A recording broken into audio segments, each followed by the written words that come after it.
Today we'll be discussing women in leadership, the troubling statistics of how few women executive leaders there actually are in the enterprise. And then we'll move on to interview Carolina Ruiz. She's the CEO for Latin America at Brier and Thorn, an IT risk management firm that I am also the group CEO of. So if this episode is particularly timely or relevant to you, or even if it isn't, sit back, relax, and learn more about the challenges faced by women in executive leadership positions globally in this new episode of LeetSpeak. Alissa Knight.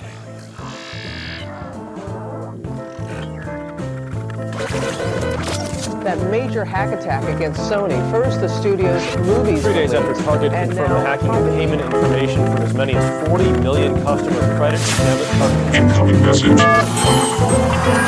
It's Friday, and that means time for another episode of LeetSpeak with Alissa Knight, bridging the gap between all things information security, where we'll talk the latest vulnerabilities, threats, security conferences, malware and exploits, as well as interview CISOs and CIOs from around the world on the IT risk management topics that matter most. Alissa Knight, one woman, One mission. one voice, and the world's foremost authority on hacking the cloud and Internet of Things.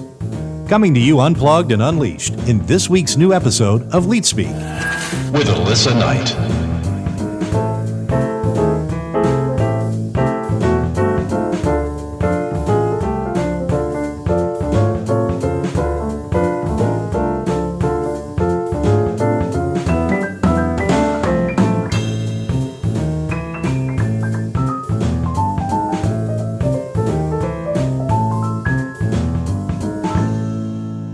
First, I'd like to start off with some powerful yet troubling statistics on the number of women in executive leadership roles and women with seats in the boardroom. In a recent paper released by Deloitte, European countries continue to lead on gender diversity in the boardroom, with Norway, France, Sweden, and Italy among the countries with the highest percentage of women serving on boards. Regionally, though, countries in the Americas and Asia-Pacific region have progressed the least. With respect to women chairs, the three regions have approximately the same percentage: EMEA with 5%, the Americas with 4%, and Asia-Pacific with 4%.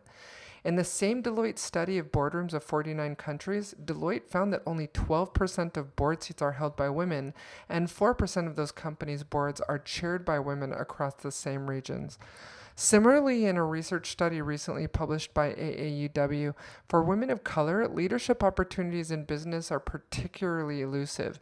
Asian, Black, and Hispanic women make up 17% of workers in the Standard & Poor's 500 companies, while less than 4% are executive officials and managers. The further you move up the ladder, the fewer women there are. And before you think it's related to a lack of women in the talent pool, there is no lack of qualified women to fill these roles. Women earn the majority of university degrees at every level except for professional degrees, and more women are in the workforce today than ever before. There must be something inherent in the system, something systemic that's working against them. One such example is in a recent report on sex discrimination lawsuits published by the U.S. Equal Employment Opportunity Commission, where it reported that 30,000 cases of sex discrimination in the last 5 years were settled or decided in favor of the person who filed the charge. But blatant sex discrimination isn't the only barrier to women. Hostile work environments, negative stereotypes about women in leadership, and bias also keep women out of the top spots. My guest today is Carolina Ruiz, the CEO of Latin America for Brier and Thorn. Caroline worked her way up within the firm from her original position as a project manager. While women in the United States face a number of barriers to executive leadership positions, equal pay, and seats in the boardroom, women face an even greater challenge in developing countries such as Mexico. Welcome to the show today, Caroline. Can you tell us more about your background and how you came to work for Brier and Thorn? My background is a little bit diverse, if I'm honest. I started as an architecture major, in which I had 10 years in Columbia University and the Universidad Autónoma Metropolitana at Mexico City. Upon my degree, I decided to move in the project management sector within my architecture major. That allowed me to try different things and basically multitask throughout my job. It was a happenstance that I ended up applying for a project management position at Brier and Thorn. If I'm honest, at that point in time, I wasn't that familiar with cybersecurity, but I thought it was a new industry, and I knew it was going to grow exponentially, particularly in Latin America. So I thought it was a good opportunity for growth. Upon my entry to Brier and Thorn, I found myself challenged on a day-to-day. And being in this environment that really harnessed just learning and opportunities for growth, I started to do stuff above perhaps the call of duty, if you will. And that's how I ended up in my position. I think it was through hard learning and labor that I ended up in this position, and ultimately ended up heading out the Latin American division. How have your leadership skills developed while in your role? How do you continue to develop them today? I think as I came into the role, and I feel most of people in leadership will attest to this, I had the sickening feeling of not being qualified for the job. I felt like I didn't know what I was doing. But instead of sitting around and trying to just pass by, I said, well, if you don't know what you're doing, you need to find out what you're doing. So I went to the place that all of my generation goes to for answers, Google.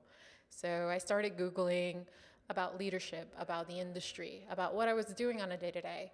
And while I was doing this, I found great people like Simon Sinek, and found him and his videos very enlightening over how to deal with leading a team, making my team not only work but thrive. And I think that was really important. I know it's very cliche and a lot of people tell you this, but really reading from others it's a great way to earn perspective. I have a teacher once said that he asked us to read all these different words so that we can broaden our perspective. If we stick to one word, then our perspective is going to be that tightened. So the more that we read from different people, the more perspective that we earn around our world, different points of views. And that's really what has helped me in my position, I think. And oftentimes I still feel like the imposter in the role, but when I have those moments, I remind myself that I can't know everything, and that if I have a question, the best way to do is just ask a mentor, ask Google, ask YouTube, read books. And that's really what I've done throughout my tenure at Brier and Thorn. Okay, I have to ask, what's your favorite Simon Sinek book? He's got several. Let's see, it was Start With Why, True Leaders Eat Last. What's your favorite book from Simon Sinek? I think the True Leaders Eat Last was one of my favorite. I actually started seeing Simon Sinek or hearing about Simon Sinek in YouTube, if you believe it. So I saw a really compelling talk in regards to leadership, and it was based on this book. And once I saw that, it was just, I'm hooked. It's like, I need to know more about this. And I think it was really different point of view on how to manage people. I think I've been, especially in Mexico, a lot of the corporate world is very structured, I want to say, I always tell this to you, Alissa, sometimes I feel like in Mexico, we are a little bit disparate to the United States, and then we're potentially about 5 to 10 years behind. And so the corporate world tends to be a little bit more rigid as it manages hierarchies and such. And seeing Simon Sinek opened up this possibility that it doesn't have to be that way. It doesn't have to be the boss knows best. It could be that the boss doesn't know the answer. It's not a boss, it's a leader. It's not managing people, it's actually leading them to thrive. And I think that really opened up my eyes to this whole new panorama of things that I hadn't even experienced at that point. Awesome. Yeah, that's definitely one of my favorite books as well. I know. I think the first book I read from him was Start With Why, and talking about the golden circle and how that golden circle extends to everyone in the environment, in the enterprise, not just the executives, but all the way down to the janitorial staff of the organization. How would you describe the organization that you work in, Brier and Thorn? So I think describing my organization might take a while, but being completely candid, I think one of the best things that we have going for us is our environment. Our work environment is really positive. And I'm not saying that because I'm the CEO of Latin America, but in reality, it actually pushes its employees. And I think I saw it with myself. I felt pushed and I felt motivated to move upwards and to learn more and to keep improving myself. So I think that's one of the key ingredients of this little machine that's Brier and Thorn. I think that it's a very collaborative effort. Everybody has an opinion, and if you don't have an opinion, you're the rarity amongst ourselves. And it's not as if they feel they can't be listened to. I actually encourage everybody to tell me what they're thinking, and I think Alissa does the same, or you do the same for us. Every time that we're in a meeting, I want to hear what you're saying. One of the other things that I think it's exemplary is the majority of the executive team are women. I mean, it's all women, which is a rarity, I'm sad to say, in this time and age, that we are all women. And whether we like to admit it or not, it does serve a little bit more as, I would say, a tranquility for us. We know that we're not being objected to this stereotype of, oh, you're going to be taking sick leave, or you're getting married, or you're going to have babies. I mean, all these things, we know that that's not the environment that we're in. So I think that's one of the greatest things that we have going for us. I think we're a small group, if you think about it. If you really think about it, the group that I oversee is about 15 people. And then it's very funny, but the majority are men. And all of them are extremely vocal, and they're bright. And I think that every time that I sit down with them, I get astonished as, you know what, you're teaching me new things. And that's something that always happens here. It's always thinking about one step further. What can we do better? What can we do better? And that really, really helps us in the end to make the best of this company.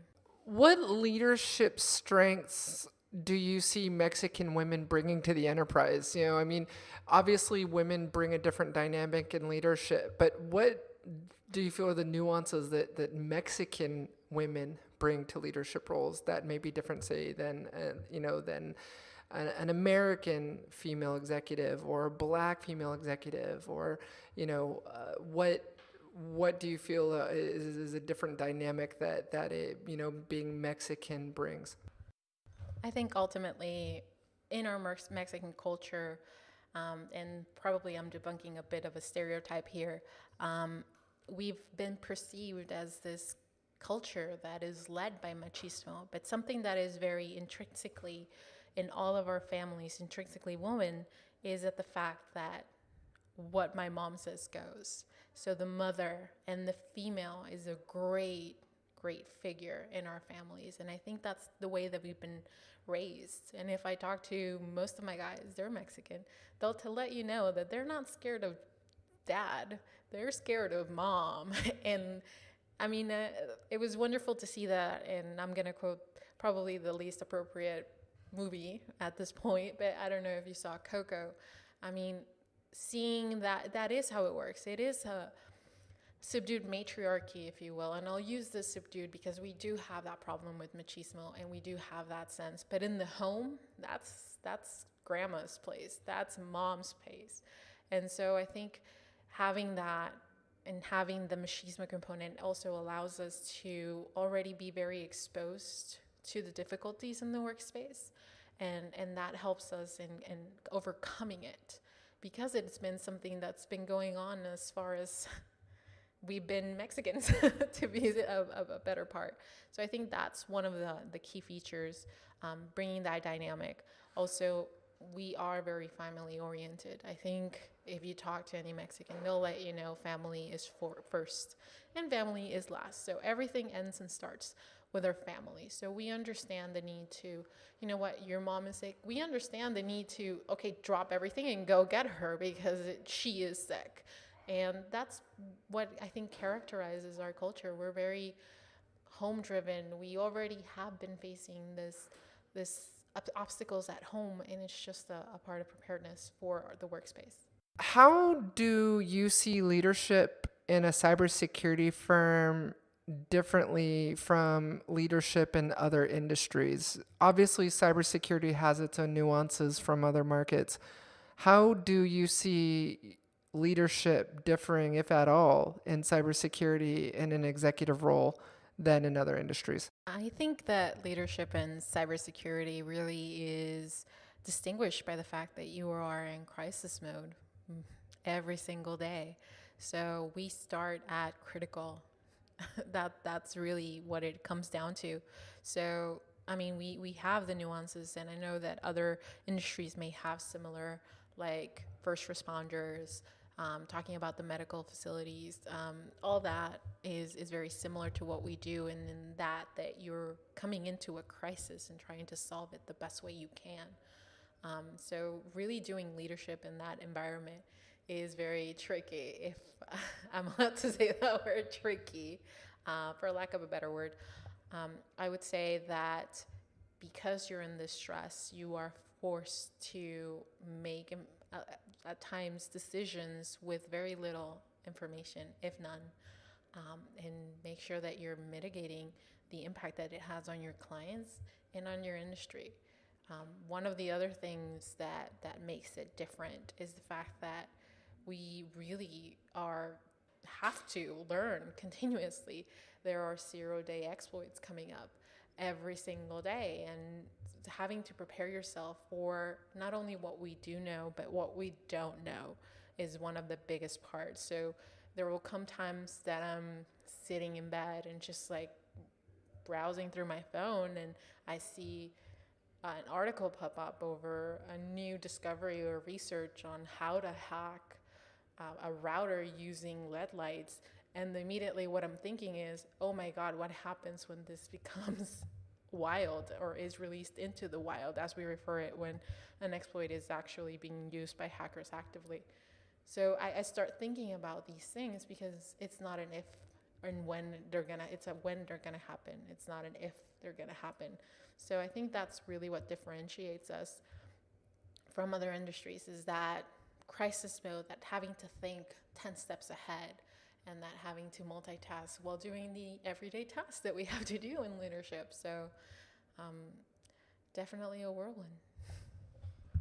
So clearly there's been instances where you came into the office at 7 a.m. and were faced immediately with crisis mode. Can you give us an example of one such experience and what it was like and how you navigated through it? There's been experiences where I haven't gotten into the office at 7 a.m., but I've gotten into the office at mid-morning, or I got into the office at 2 a.m. because there has been an outbreak, if you will.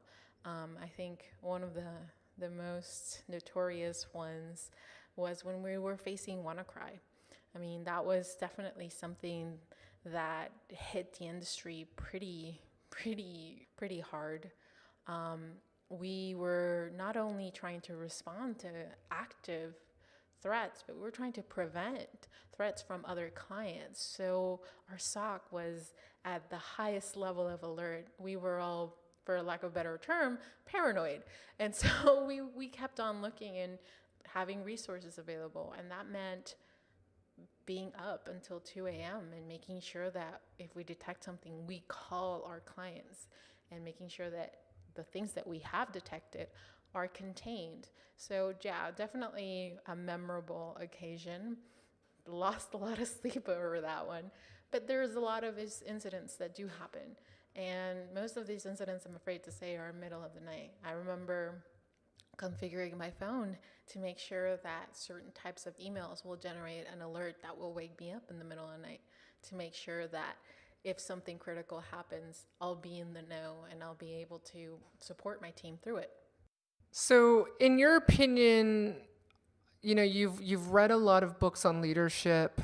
You've studied, the greats like Simon Sinek. In your opinion, what does make an effective leader, and what makes an ineffective leader? I think that one of the main traits that identifies you as a great leader is it's communication. One of the things that I found is that when you communicate effectively to your employees, and communication is not a one-way street, and you have to communicate effectively to them, and you have to listen. Sometimes we misunderstand what communication means, and we often think it's about how I communicate, but no, half of it is listening. And I find that a lot of managers don't do that, as much of that. They don't listen to their employees, and sometimes, and I'll be frank. I mean, it's a learning curve, and I've been guilty of this as well, where you're either too stressed or too busy, and you stop listening. And there's always, thank God, there has been always a wake-up moment for myself where it's, okay, you're not listening to them. They're trying to tell you something, and you're obviously missing it. So I think that's really one of the trademarks of a great leader, is their ability to communicate effectively, to listen, and to action, to create actions based on those interactions. And I think from consequence, it means that an ineffective leader is most of the ineffective leaders that I've come across are people that either A, just want to be heard, and that happens a lot, I'm afraid to say, where it's what I say goes, and I know best. And I think that lack of humility of, you know what, you don't know everything. And I'd be very pressed to find someone who knows everything and has all the answers. They must be a wonder to behold. But if you really are frank with yourself, is you don't know everything, but you don't have to know everything. That's why you have a team. And that's how you need to query your team and ask them. And I just use query because that's what I do every day, talk about terms of computers. But you really have to ask your employees. You really have to ask your team and listen. When you stop doing that, that's where things start to break down, because they're not going to work for you. They're not going to push the extra mile if they feel that they're not being looked after. Why should I break my back if you're not even listening to the basics? So really, I think communication is key. What advice would you give your younger self in going into a leadership role? Or, you know, some of the young women out there who are coming out of university, or, you know, coming out of, school, and they want to, you know, lead a company or become a CEO or, you know, be an entrepreneur. What advice would you have for those young ladies, or even your younger self, before getting into leadership? I think hindsight is always 20/20, so I have a lot of advice for myself. But I think one of the biggest things that I have learned in the position is adaptability. I think oftentimes we kind of focus on one path that we're going to follow, one way that we're going to lead, one role that we're going to have. And life doesn't work that way. Something's always going to be changing. Something's always going to ruin, quote unquote, the plans. And so you need to adapt. You need to be flexible in regards to that. So I think that was one of the major things that I learned the hard way. And I think the other portion that I would say to myself and to other young women would be, don't be so hard on yourself. I think oftentimes we are afraid to make mistakes, and we forget that making mistakes is really the only way that we're going to learn. And so I think when I was younger, I would be obsessed with the mistakes that I would make, and instead of looking at them as an opportunity for growth, I saw them as a deterrent of my abilities. And I just like to say to women in general, this isn't a perfect world that we're living in. So you're going to make mistakes. You're going to fail. It's going to go wrong a lot of times before it goes right. And just if you keep at it, that's where you get to tell the story about, oh, remember all those times that I did it wrong? Well, now I know what not to do, and now I know how to do it right.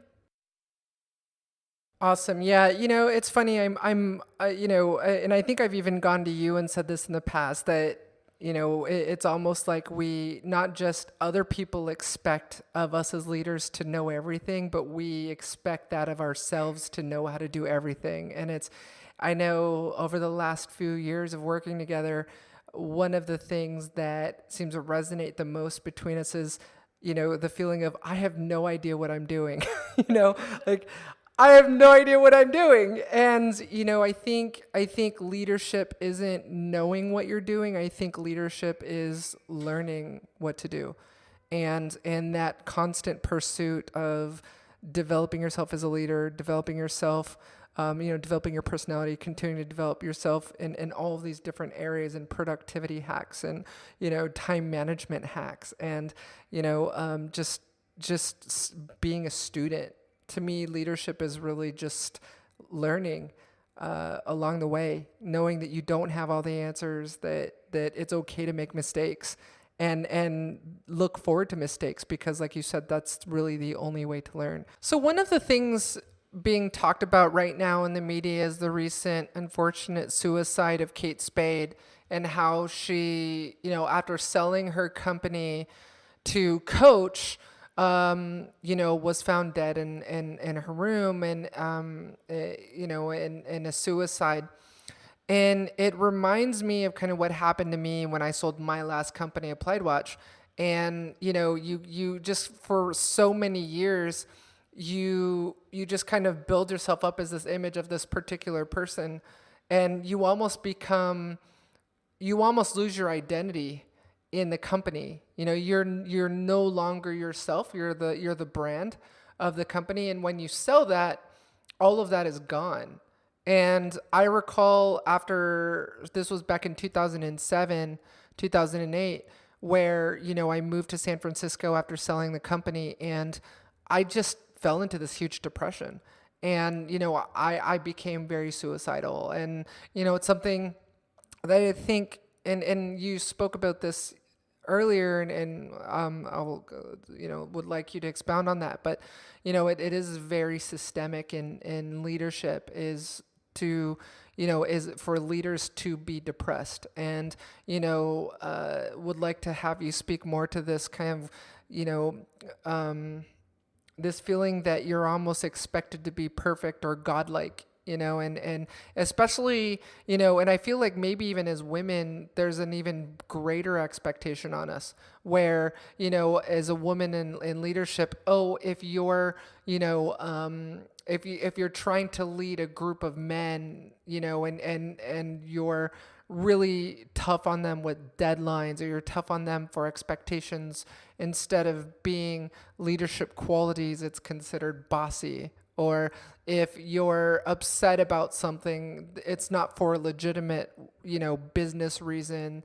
It's just because you're bitchy, So, I think as a woman, we face greater challenges in leadership than men, and those come out in those individual ways. Would love to have you speak to this New York Times article you referenced, more about, as well as just kind of speak to your opinions about this challenge. Yeah, definitely. I think the New York Times article really kind of opened my eyes to this feeling that I'm not alone. Basically, what this article stated is the infamous imposter syndrome, and this is something that happens in leadership a lot, whether you like to believe it or not, is that you have the sense that you are not worthy, that you are not capable or qualified for your position. You feel like, for lack of a better word, you are the imposter in your position. And I think this is systemic for men and women. I mean, ultimately, there has been a lot of articles around the increased rate in suicide, especially in people that are successful or are leaders or are brand, basically like Kate Spade was. She was the brand. And so what we've seen is the fact that you're being put in this position that you feel you can't express weakness. So you can't say, you know what, I need some days off because it's been too much. You don't feel you have that luxury that some of your employees might have, because you are the boss. So you have to set the example and lead by example.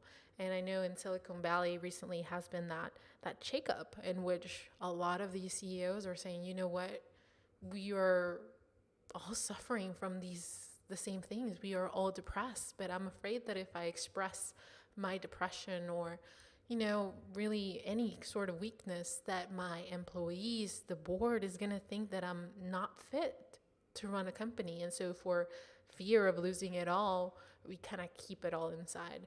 And so I think that's what we're seeing. And now taking that into account as a woman is, I think you're very much on point, is add to the stigma of being a woman leader, you want to show even less weakness, because unfortunately, by stereotype, we are categorized as the weaker sex. So you're trying to portray yourself as this superwoman that is very strict. And I know I had these challenges before, even with my guys, and they're all great guys, but I do struggle with the sense of how tough is too tough, and what if I'm too lenient, they're gonna think that I'm too soft. What is the level of toughness that I need to represent before they think it's that time of the month? So really, it is a challenge that I would be lying if I say that I haven't thought about it. But I think, again, stating to that is really that mantra of, first, you're not alone in this. This is a systemic issue across leadership in the United States, and I'm pretty sure that in other countries that image that the CEO or the boss is infallible. That's not true. We're all human. At the end of the day, cut me, I bleed. It's simple as that. And as far as women goes, I think the second guessing of ourselves is really what brings us the problem in the first place. Because I think about it, I talk to my brother a lot, who is a great leader and has led a lot of people. And one of the things he told me when I was sharing my insecurities with him, well, I don't know what amount is correct for me to tell them how tough is too tough. He says, you know what's really funny is that I have never thought about that. I have never thought on measuring myself, if I think that is that second guessing, measuring myself and how I react to avoid any whiplash. So don't. If you feel that something needs to be treated in a certain way, then do. Don't second guess yourselves in the beginning or in the process. And it kind of made me wonder, and this, you know what? Yeah, we have been raised in very different stronus. I was thought to grow in. He was thought to grow out. And I think that really aggravates that sentiment of not being weak. Just one of the things I always encourage is, if you are feeling that you can't share your thoughts or your problems as a leader, you don't have to share them within your company, but there's other leaders that can help you. Mentoring is great. I have several mentors that when I'm stuck in a bind, I just message them or I call them. And I called you several times. You know what? I don't know how to deal with this. I don't know. Am I being too hard? Am I being too soft? And leverage those. These are your peers, people who are going through the same things and will ultimately help you. No doubt gender equality in the highest of ranks will continue to be a pervasive issue as women continue to work globally to push the barriers to leadership and the boardroom out of the way. While some progress has been made, more needs to be done. But much progress can be made just by a single company deciding to change the demographics of its leadership team and boardroom like Brier and Thorn has, where 76% of its leadership team are women. I'll end this episode with a quote from Malala Yousafzai, who said, "I raise up my voice, not so I can shout, but so that those without a voice can be heard. We cannot succeed when half of us are held back." Caroline, thank you for joining us today. Thank you for having me.